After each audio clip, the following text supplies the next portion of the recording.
पूर्वी उत्तर प्रदेश का शहर गोरखपुर। और गोरखपुर में गुरु गोरखनाथ का ये मशहूर मंदिर, सदियों से ये मंदिर शहर की सबसे बड़ी पहचान रहा है। गुरु गोरखनाथ के सैकड़ों बरस पुराने इस मठ में कई योगी रात और दिन योग साधना में लीन रहते हैं।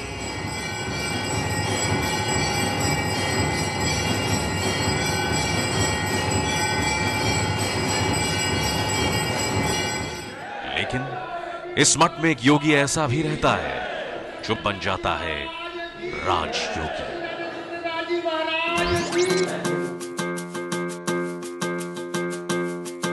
योगी आदित्यनाथ बीजेपी के फायर ब्रांड नेता हैं और अब गोरखनाथ मठ के अगले महंत भी हैं। लेकिन इन दिनों अपने विवादित बयानों को लेकर वो लगातार सुर्खियों में बने हुए हैं।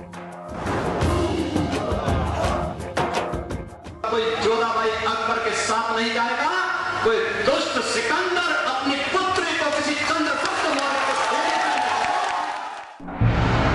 योगी आदित्यनाथ की छवि एक ऐसे उग्र हिंदूवादी नेता की मानी जाती है जो राजनीति के बिसात पर अपने आग बरसाते बयानों के चलते आज हिंदुत्व के नए पोस्टर बॉय बन चुके हैं। भड़काऊ भाषण देने और सांप्रदायिकता फैलाने के आरोपों को लेकर वो लगातार विवादों में घिरे रहते हैं। लेकिन योग साधना हो या फिर देश और प्रदेश की राजनीति, योगी आदित्यनाथ ने लगातार 5 बार चुनाव जीतकर यह भी साबित किया है कि पूर्वी उत्तर प्रदेश की राजनीति के वही है सबसे बड़े दबंग।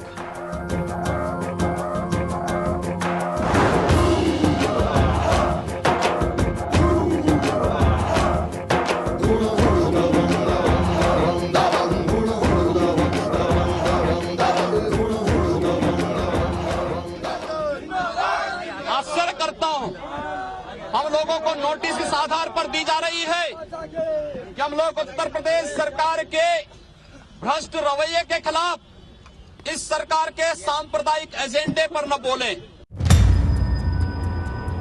योगी आदित्यनाथ आज अपनी पार्टी बीजेपी के स्टार प्रचारक बन चुके हैं। लेकिन वो महज एक राजनेता ही नहीं, बल्कि गुरु गोरक्षनाथ पीठ के वारिस भी हैं। व्यक्ति विशेष में आज हम आपको दिखाएंगे योगी आदित्यनाथ की हिंदुत्वगिरी। साथ ही पड़ताल इस बात की भी करेंगे कि कैसे योग और साधना में लीन रहने वाला ये योगी सत्ता की दहलीज पर पहुंचकर बन गया राजयोगी। हिंदुस्तान जगा है। नरेंद्र मोदी जी के नेतृत्व में देश विकास की ओर एक नई आहें भर रहा है, आहट लेकर के चल रहा है। और अब कोई जोधाबाई अकबर के साथ नहीं जाएगा, कोई दुष्ट सिकंदर अपनी पुत्री को किसी चंद्रगुप्त मौर्य को।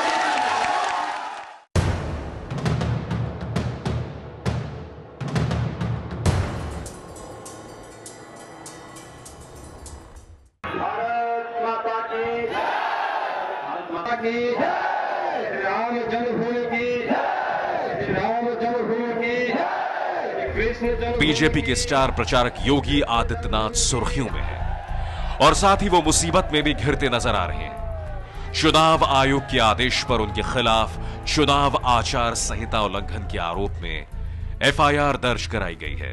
उपचुनाव में प्रचार के दौरान नोएडा समेत 5 रैलियों में योगी आदित्यनाथ पर भड़काऊ भाषण देने का आरोप सही पाया गया है। जहां पर कानून व्यवस्था की बदहाल स्थिति हो, मां बहनों की इज्जत सुरक्षित न हो, जहां सत्ता के संरक्षण में माफिया और अपराधी और भ्रष्ट तत्व पनप रहे हों, जहां पर कानून व्यवस्था की ध्वजियां सत्ताधारी दल के मंत्री, सांसद और विधायक स्वयं उड़ा रहे हों, समझ लीजिए वो उत्तर प्रदेश है। ये उत्तर प्रदेश की इस तस्वीर को बदलने के लिए हम सबको प्रशासन और शासन के इस तानाशाही पूर्ण और लोकतांत्रिक कदमों का विरोध करने के लिए खड़ा होना ही पड़ेगा। उत्तर प्रदेश की 11 सीटों पर हुए उपचुनाव में प्रचार के दौरान योगी आदित्यनाथ पर सांप्रदायिक भावना भड़काने के आरोप लगे हैं और उनके खिलाफ नोएडा और लखनऊ में अलग अलग मामले दर्ज किए गए हैं। बुधवार को लखनऊ में रोक के बावजूद रैली करने पर पुलिस ने उनके खिलाफ अलग से एफआईआर भी दर्ज की है। लेकिन मामला आपके खिलाफ दर्ज कर लिया गया है। लाख बार दर्ज करें, 10 बार करें और बार करें, हमें उससे कोई मतलब नहीं है। हम उसको फेस करेंगे, हम उसका जवाब देंगे। आखिर केवल एफआईआर दर्ज कर देने से तो कुछ नहीं होगा ना, हमारा पक्ष को भी तो सुना जाएगा कि आप जो है एकदम फांसी के फंदे पे किसी को लटकाएंगे, हमारे पक्ष को नहीं सुनेंगे। क्यों हमारे खिलाफ एफआईआर दर्ज हुआ, ये भी तो कारण सामने आना चाहिए। और फिर हमसे भी पूछा जाना चाहिए कि ये जो एफआईआर दर्ज हुई है क्या ये सही है या गलत है। हम भी तो अपने तथ्य वहां पे रखेंगे, भारतीय जनता पार्टी भी तो अपना पक्ष वहां पे रखेगी कि भारतीय जनता पार्टी एक राजनीतिक दल के रूप में क्या उसे अपनी सभा करने का अधिकार है या नहीं है। इससे पहले भी आदित्यनाथ को बीजेपी ने अपना स्टार प्रचारक बनाया था, लेकिन ये पहला मौका है जब बीजेपी की नई टीम में वरुण गांधी के बजाय उत्तर प्रदेश में योगी आदित्यनाथ को तरजीह दी गई है। हिंदुत्व के अपने एजेंडे को लेकर मशहूर रहे योगी आदित्यनाथ उन चुनिंदा नेताओं में शामिल हैं जो हिंदुत्व के अपने उग्र विचारों को लेकर खुलेआम अपनी ही पार्टी के खिलाफ भी खड़े नजर आ रहे हैं। लेकिन उन सब के बावजूद भी बीजेपी ने उन्हें पहली बार प्रदेश स्तर पर बड़ा दायित्व सौंपा है।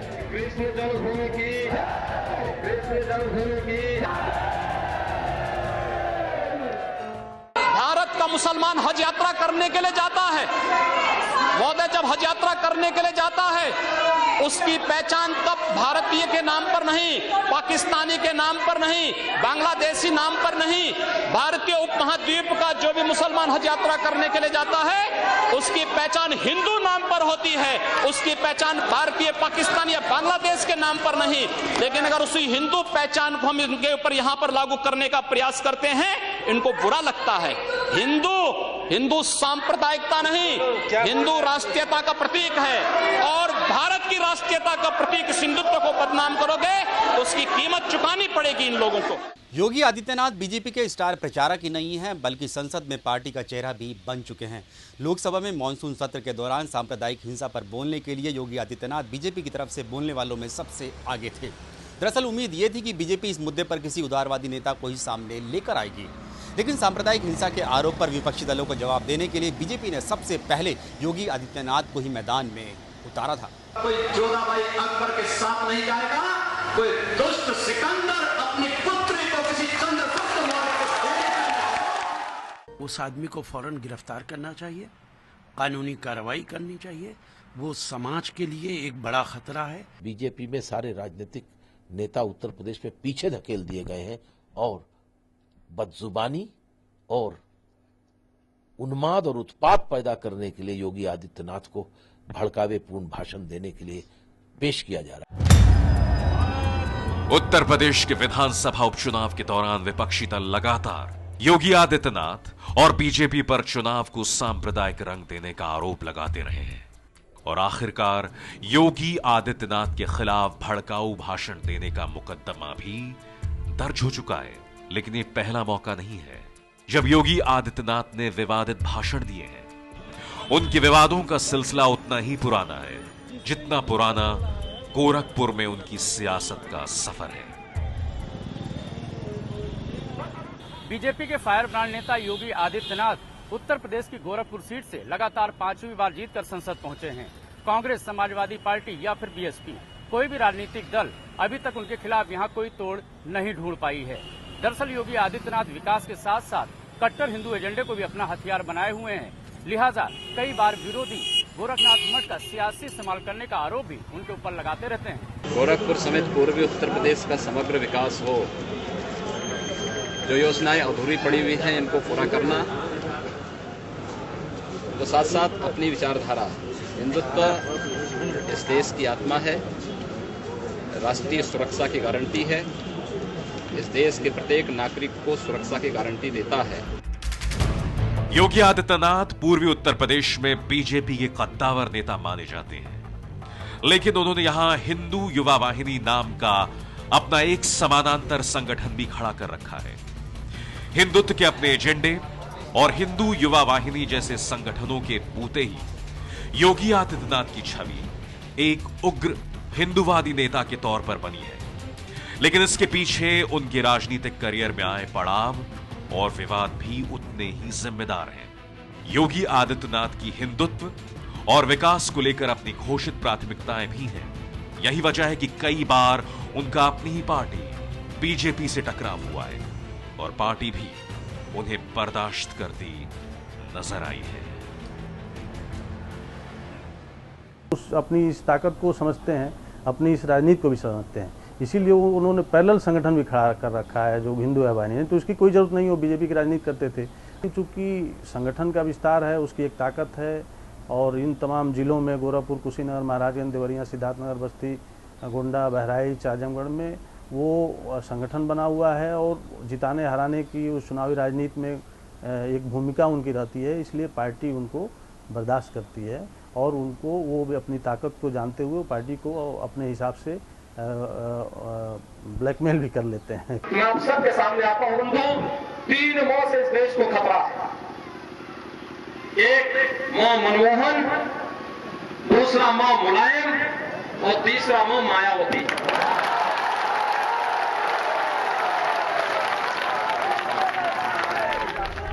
पूर्वी उत्तर प्रदेश में गोरखपुर और आसपास के इलाकों में आज योगी आदित्यनाथ के नाम का डंका बजता है। आखिर योगी आदित्यनाथ कैसे बने बीजेपी के फायर ब्रांड नेता? कैसे उन्होंने हिंदुत्व के मुद्दे पर की है अपनी राजनीति की ब्रांडिंग? ये पूरी कहानी भी हम आपको बताएंगे आगे, लेकिन उससे पहले देखिए आदित्यनाथ कैसे बने योगी। हम लोगों के पास जो जानकारी है कि पौड़ी जनपद में उत्तराखंड के योगी जी का जन्म हुआ था और महाराज जी 5 जून 1972 आपकी जन्मतिथि है। वहाँ से बीएससी गढ़वाल विश्वविद्यालय से करने के बाद श्री राम जन्मभूमि का जब आंदोलन चल रहा था, गोरक्षपीठाधीश्वर पूज्य बड़े महाराज जी उस आंदोलन के अगुवा थे। उसी दौरान योगी जी से उनकी भेंट हुई और 1993 में वे बड़े महाराज जी के कहने पर बड़े महाराज जी अपने साथ लेकर के उन्हें गोरक्षनाथ मंदिर में लेकर के आए। गोरखपुर का ये गोरखनाथ मठ सैकड़ों एकड़ जमीन में फैला हुआ है। योगी आदित्यनाथ की राजनीति को समझने के लिए इस गोरखनाथ मठ का इतिहास भी जानना जरूरी है।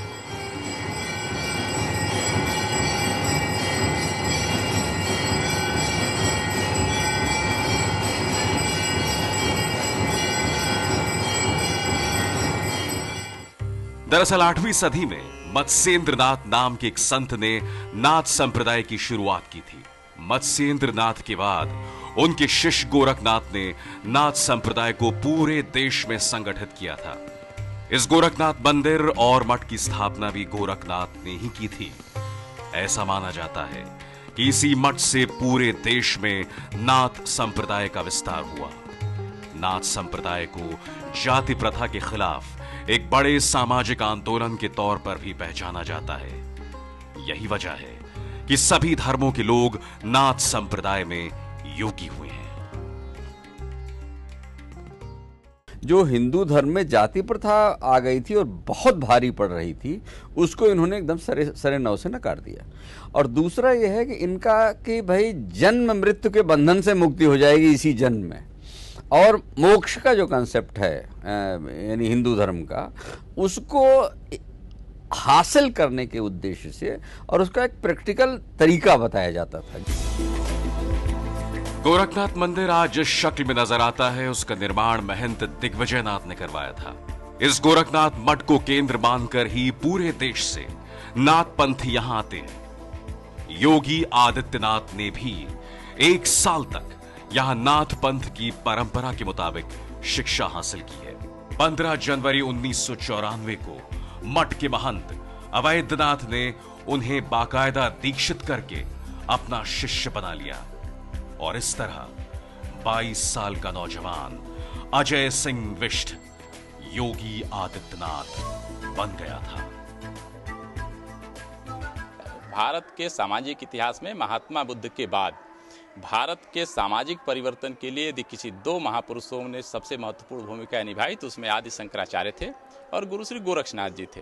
गोरक्षनाथ जी के उसी सामाजिक परिवर्तन और उसी आंदोलन की देन थी, धार्मिक सुधार की देन थी कि भारत का भक्तिकालीन आंदोलन उन्हीं के अभियानों पर, जिसमें सूर, तुलसी, कबीर आदि का पूरा अभ्युदय होता है। योगी आदित्यनाथ जो हैं, ये उनका जन्म उत्तराखंड में हुआ था और ये वर्तमान जो महंत जी हैं अवैधनाथ जी, उनके वारिस हैं, उनके उत्तराधिकारी हैं। उन्होंने खुद ही घोषित किया है और वहाँ कोई बहुत ज़्यादा डिटेल में बताता नहीं, लेकिन ये बताया जाता है कि वो इनके भांजे हैं, रिश्तेदार भी हैं, तो लेकिन वारिस हैं और सारा काम अब ये देख रहे हैं। और ये आदित्यनाथ शुरू से नहीं थे, ये 1972 में ही जन्म हुआ था, कोई बहुत उम्र नहीं है, 42 साल के ही हैं। और ये अजय सिंह इनका नाम हुआ करता था और वहाँ से आके इनको अवैधनाथ जी ने ला के संस्कारित किया। योगी आदित्यनाथ योगी तो 1994 में बने, लेकिन राजनीति की दुनिया में उन्होंने अपना पहला कदम 4 साल बाद 1998 में रखा था।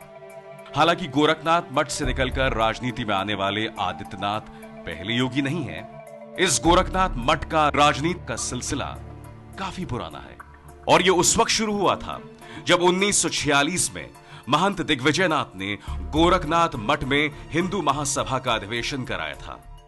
महंत दिग्विजयनाथ पहली बार हिंदू महासभा के टिकट पर गोरखपुर से लोकसभा का चुनाव भी लड़े थे। पहली बार इलेक्शन वो 1967 में जीते, जब हिंदू रिवाइवलिज्म का गोरक्षा अभियान चल चुका था। उत्तर प्रदेश में बीजेपी काफ़ी पावरफुल जनसंघ होता था, जनसंघ काफ़ी बड़ी संख्या में 98 सीटें लाए थे। उस दौर में जो लोकसभा का साथ साथ चुनाव हुआ था, उसमें महंत दिग्विजयनाथ लोकसभा के सदस्य चुने गए थे। लेकिन ये हमेशा ध्यान रखने की बात है कि ये जो गोरखनाथ मंदिर है, गोरखनाथ मठ है, इसके जो तीनों ही व्यक्तियों को जिनको हम राजनीति में जानते हैं, महंत दिग्विजयनाथ जी और महंत अवैधनाथ जी और अब ये वर्तमान जो योगी आदित्यनाथ हैं, इनका आरएसएस से कोई लेन देना नहीं है। ये जो हिंदू राष्ट्र है, हिंदू चेतना है, इनका अलग विचारधारा है। ये बीजेपी के साथ तो हैं, आरएसएस में नहीं है। तो इसलिए इनका मतलब ये नहीं है कि वो बीजेपी की डिसिप्लिन में बहुत रहते रहे।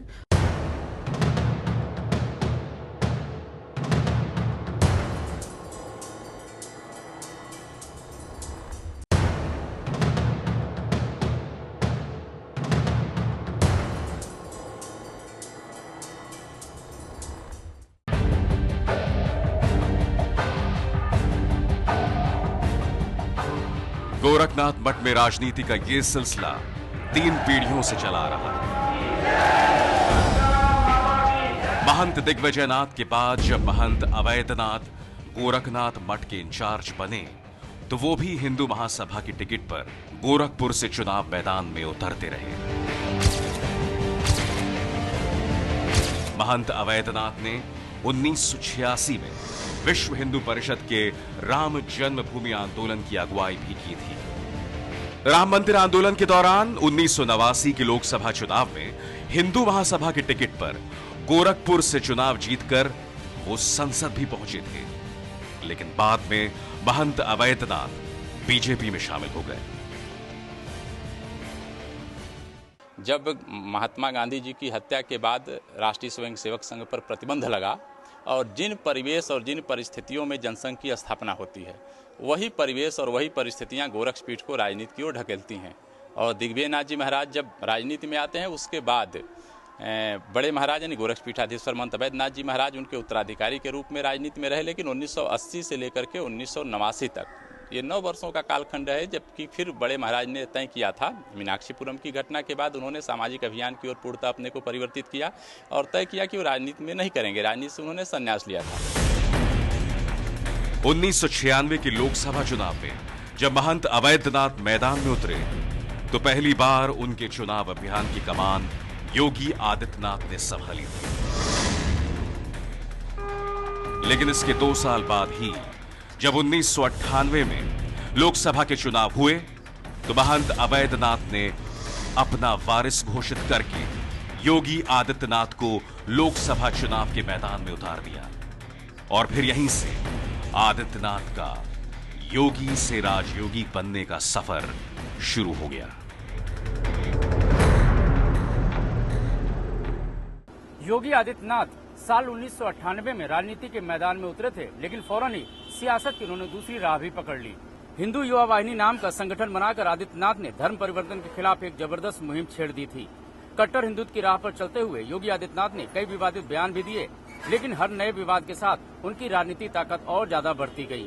आप सब जितने भी यहाँ पर और व्यापारिक संगठन हैं, उन सबसे मेरा अनुरोध है कि अभी से महानगर के अंदर, जिले के अंदर टेलीफोन के माध्यम से, अपने संपर्क सूत्रों के माध्यम से आप तत्काल कार्रवाई प्रारंभ करें और यह भी घोषणा कर दें कि अगर इन सब घटनाओं में कार्रवाई नहीं होती है, राजकुमार अग्रणी के हत्यारों को, जिसमें 150 से 200 की संख्या होगी, कि हम गोरखपुर महानगर समेत गोरखपुर जनपद के अंदर कहीं भी ताजियां नहीं उठाने देंगे, कतई नहीं उठेंगी। और हम इन ताजियों के साथ भी अपनी होली भी मनाएंगे, अपनी होली का दहन इसी के साथ हम करेंगे और यहाँ हमारा अंतिम निर्णय होगा। योगी आदित्यनाथ अब महंत अवैधनाथ के वारिस बन चुके थे। मठ और उससे जुड़े स्कूल, कॉलेज और अस्पताल जैसी संस्थाओं के मैनेजमेंट की जिम्मेदारी भी अब उन्हीं के कंधों पर थी। 1999 में जब 26 साल की उम्र में योगी आदित्यनाथ सांसद बनकर दिल्ली पहुंचे, तो इसके बाद से उनका नाम किसी परिचय का मोहताज नहीं रहा।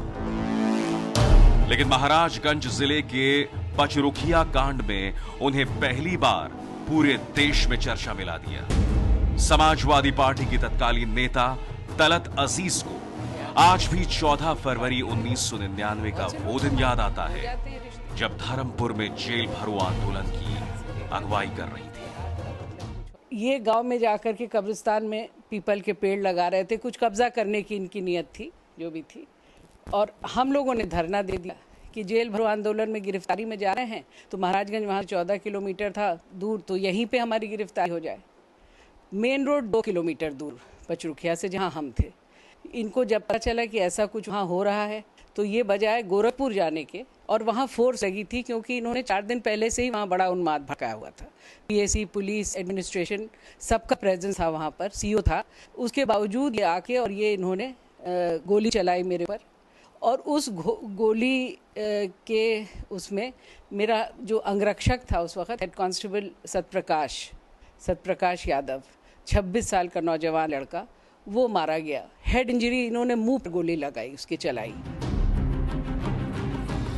पचरुखिया फायरिंग कांड में बीजेपी सांसद योगी आदित्यनाथ के खिलाफ मामला आज भी अदालत में चल रहा है और इसके बाद से उनको लेकर शुरू हुआ विवादों और आरोपों का सिलसिला आज तक थमा नहीं है। गोरखपुर और उसके आसपास के इलाके में योगी आदित्यनाथ के दबदबे का अंदाजा इसी बात से लगाया जा सकता है कि 1999 के बाद से कोई उन्हें लोकसभा का चुनाव हरा नहीं सका। एक कायराना हमला, कायर जैसे लोगों से ये उम्मीद की जा सकती है, नहीं की जा सकती। पीछे से हमला, ये इस्लाम का सैद्धांतिक स्वरूप रहा है और इसका व्यवहारिक स्वरूप भी भारत ने 1300 वर्षों तक झेला है और लगातार आज भी झेल रहा है। घृणा प्रचार अभियान से अल्पसंख्यकों पर हमले, उनके खिलाफ लगातार बयान देने, और जो उनका संगठन है हिंदू युवा वाहिनी, उनके द्वारा छोटे छोटे मुद्दों को लेकर सांप्रदायिक ध्रुवीकरण करने, विभाजन करने, इस प्रक्रिया जो वहाँ पर 1 दशक से चलाई गई, उसके चलते वहाँ के समाज में बंटवारा हुआ, बहुत सारी हिंसक घटनाएं हुई, दर्जनों बार कर्फ्यू लगा गोरखपुर में और आसपास के ज़िलों में। तो जो ये घृणा प्रचार अभियान है उनका अल्पसंख्यकों के खिलाफ, उसके वजह से वो सांप्रदायिक ध्रुवीकरण करने में सफल होते हैं, वही उनके जीत का सबसे बड़ा आधार है। भारत माता की, भारत माता की। जहां तक मेरी आवाज पहुंच रही है, भारत की धरती पर भारत माता की जय जयकार करने में जिसे संकोच होता हो, को भारत की धरती पर रहने के अधिकार से वंचित कर दिया जाएगा। कोई भी भारत माता से बड़ा नहीं। पूर्वी उत्तर प्रदेश में एक दबंग राजनेता के तौर पर पहचाने जाने वाले योगी आदित्यनाथ पर अपनी तल्ख बयानी से सांप्रदायिकता फैलाने के आरोप भी कोई नई बात नहीं है। वो अपने भाषणों में खुलेआम मुसलमानों को लेकर तीखे हमले बोलते रहे, लेकिन उनके समर्थकों के इस बारे में अपने तर्क भी। नाथ परंपरा में बड़ी संख्या में मुस्लिम योगियों की संख्या रही है। बड़ी परंपरा में मुस्लिम नाथ योगी रहे हैं। नाथ पंथ ने कभी जाति पाति पर नहीं माना, कभी उसने पंथ संप्रदाय को नहीं माना। नाथ पंथ की उस परंपरा को लेकर के योगी आदित्यनाथ जी महाराज भी चलते हैं। हाँ, ये जरूर है कि वो मुस्लिम होने के आधार पर किसी का तुष्टिकरण नहीं करते, लेकिन कोई मुस्लिम अगर पीड़ित है, उसकी अपनी समस्याएं हैं और वो गोरक्षनाथ मंदिर में आता है तो उसकी समस्या का हल होता है।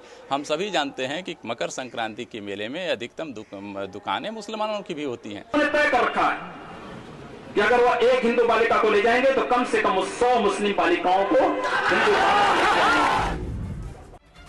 लव जिहाद को लेकर योगी आदित्यनाथ ने जो आक्रामक तेवर दिखाए, उसको लेकर भी राजनीतिक माहौल गर्म रहा है। पिछले दिनों एक सभा में उनके दिए गए भाषण का एक वीडियो भी वायरल हुआ था, जिसमें वो कहते नजर आए कि अगर कोई मुसलमान व्यक्ति एक हिंदू लड़की को ले जाएगा तो बदले में हम 100 मुसलमान लड़कियों को ले जाएंगे। अगर वो एक को कर रहे हैं, आप भी बनाइए, आप भी 100 लोगों को बना दीजिए। क्या दिक्कत आ रही है इसमें? तो आप तो बात स्वीकार कर रहे हैं, फिर कट कॉपी पेस्ट की कहां बात आ रही है? आपने कह तो रहा हूं, अगर कोई स्वेच्छा से आना चाहता है, हम स्वीकार करने को तैयार हैं, हमें स्वीकार करना चाहिए। देखिए, तो सौहार्द की बात है। अगर कोई आना चाहता है उसको स्वीकार करिए। मैं ये नहीं समझ पाता हूं कि अनावश्यक रूप से इस प्रकार के उसको मुद्दा क्यों बनाया जा रहा है। अगर हिंदू लड़की चली गई तो ठीक, और मुस्लिम लड़की आ गई तो बुरा कैसे मान लेंगे इसको? आप दोनों को आप स्वीकार करिए। योगी आदित्यनाथ के ऐसे ही तल्ख तेवरों के चलते उनकी छवि एक उग्र हिंदूवादी नेता की बनी है, लेकिन उनकी इस छवि के पीछे 1998 से लेकर 2014 तक उनके राजनीतिक करियर में आए कुछ विवाद भी जिम्मेदार रहे हैं। साल 2007 में गोरखपुर में हुई सांप्रदायिक झड़प की कुछ घटनाओं के बाद जब राज्य सरकार ने उन्हें गिरफ्तार किया था, तब भी पूरे प्रदेश में इसकी उग्र प्रतिक्रिया हुई थी। गोरखपुर में एक युवक की हत्या के विरोध में धरना देने निकले बीजेपी सांसद योगी आदित्यनाथ को 29 जनवरी 2007 को पुलिस ने गिरफ्तार कर लिया था। लेकिन उनकी गिरफ्तारी के बाद माहौल कुछ ऐसा बिगड़ा कि पुलिस को गोरखपुर के कई इलाकों में कर्फ्यू तक लगाना पड़ा।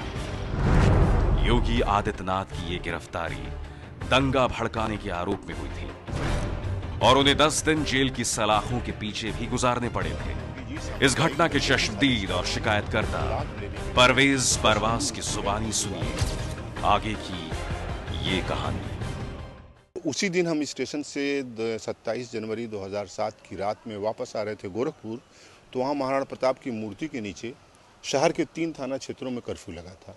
एक हत्या हो चुकी थी और महाराणा प्रताप की मूर्ति के नीचे स्टेशन रोड पर ये भाषण कर रहे थे कि अगर एक हिंदू मारा जाएगा तो अब हम FIR नहीं लिखाएंगे, बल्कि चुन चुन कर 20 लोगों की हत्या करवाएंगे। माननीय सांसद जी बोल रहे थे कि नहीं उठेगी कोई ताजिया इस शहर और इस जनपद से, अगर ताजिया उठी तो उन ताजियों से हम अपनी होली भी मनाएंगे।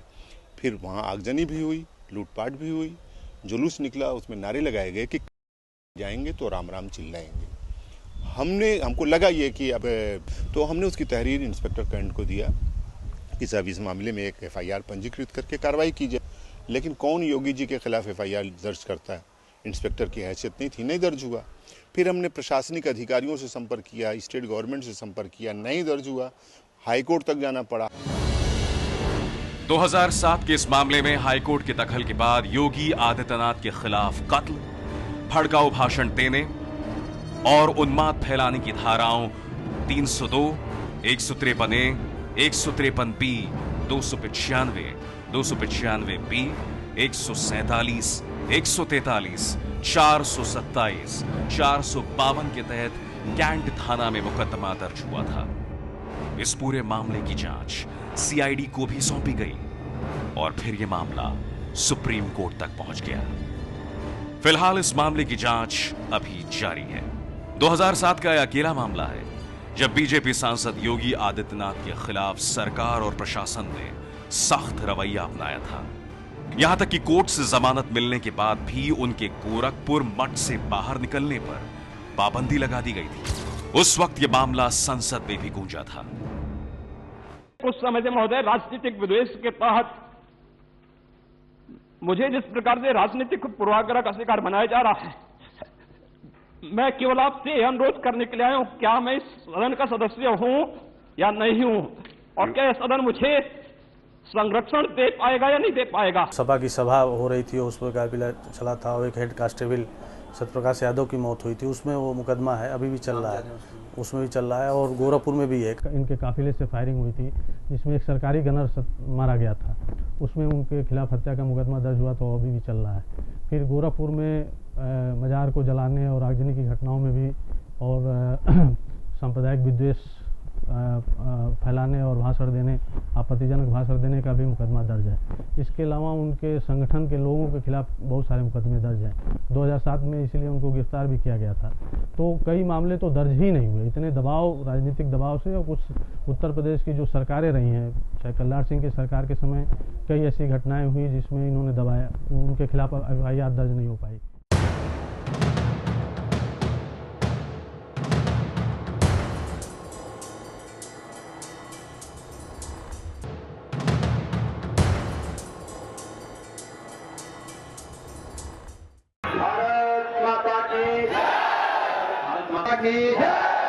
राम जन्मभूमि की, राम जन्मभूमि की, कृष्ण जन्मभूमि की, कृष्ण जन्मभूमि की। साल 2004 और 2007 के इन बड़ी घटनाओं के बाद से योगी आदित्यनाथ हिंदुत्व और विकास के अपने एजेंडे के सहारे अपना वोट बैंक मजबूत करते चले गए।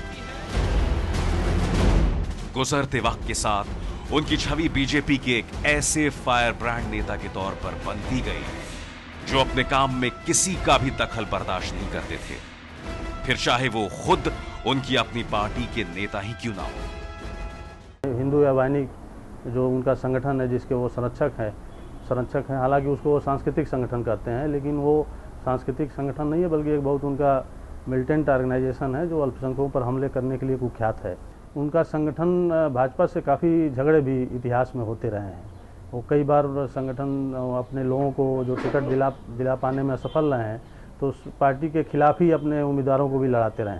मनमानी का जो स्थायी भाव है योगी आदित्यनाथ का, मुझे लगता है वो पर्सनालिटी में उनको है, लेकिन चूंकि वो बेईमानी पर्सनल लेवल पर नहीं करते, और गोरखपुर में जो उनका रेपुटेशन है कि चिकित्सा में, शिक्षा में, मजलूम लोगों की परेशानियों को दूर करने में, वो सारी चीज़ें जो हैं वो उनका एडेड एडवांटेज है। तो वो जो उनके साथ है वो तो टोटल उनके साथ है, लेकिन जो नहीं है उसको दुरुस्त करने की जो क्षमता है, तो उसमें सबसे बड़े टारगेट तो मुसलमान ही होते हैं। तो मुसलमानों में आतंक का वो पर्याय बन चुके हैं।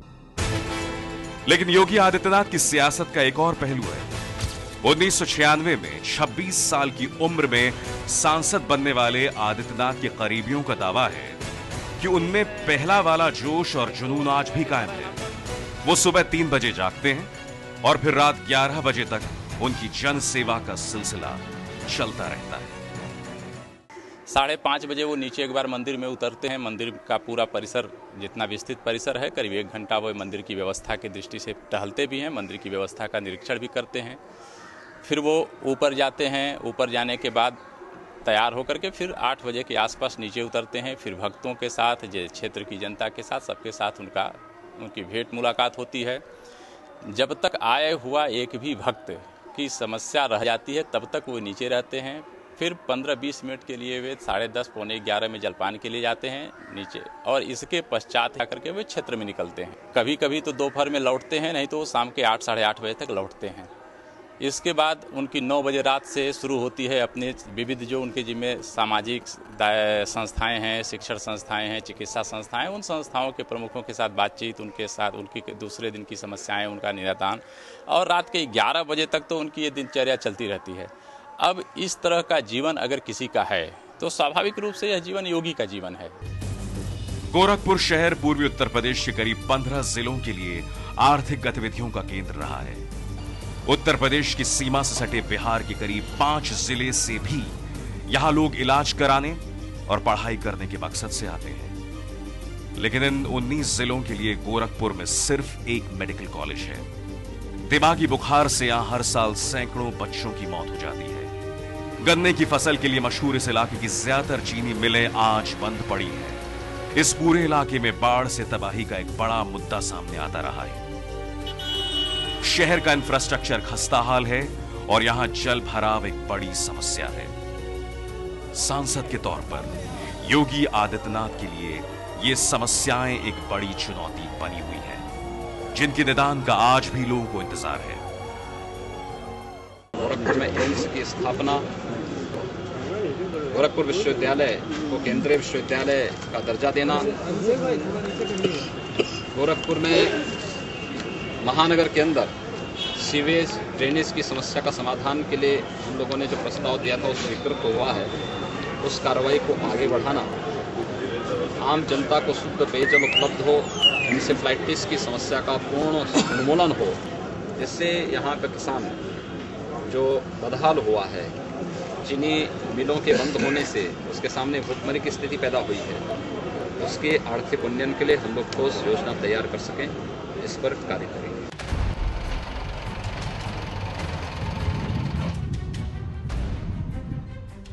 पूर्वांचल का ये पूरा इलाका जो योगी आदित्यनाथ का प्रभाव क्षेत्र माना जाता है, इस इलाके में करीब 15 लोकसभा की सीटें आती हैं और यहीं से 42 विधायक चुनकर विधानसभा में पहुंचते हैं। इस पूरे इलाके में योगी आदित्यनाथ का राजनीतिक प्रभाव तो माना ही जाता है, लेकिन वो कभी भी बड़ी तादाद में अपनी पार्टी के विधायकों को जिताकर लखनऊ नहीं भेज सके हैं। हालांकि खुद गोरखपुर की लोकसभा सीट पर वो अभी भी अजेय बने हुए हैं। उत्तर प्रदेश के करीब 27 जिलों में फैले हिंदू युवा वाहिनी जैसे अपने समानांतर संगठन के चलते भी वो हमेशा चर्चा में रहे हैं। आज योगी आदित्यनाथ प्रदेश में एक ऐसे बड़े जनाधार वाले नेता माने जाते हैं जिनका हर चुनाव में जीत के साथ साथ अपना वोट प्रतिशत भी बढ़ता जा रहा है। और यही वजह है कि बीजेपी ने उन्हें प्रदेश में अपना स्टार प्रचारक बनाकर मुलायम सिंह यादव और मायावती के खिलाफ अपना बड़ा दांव चल दिया है।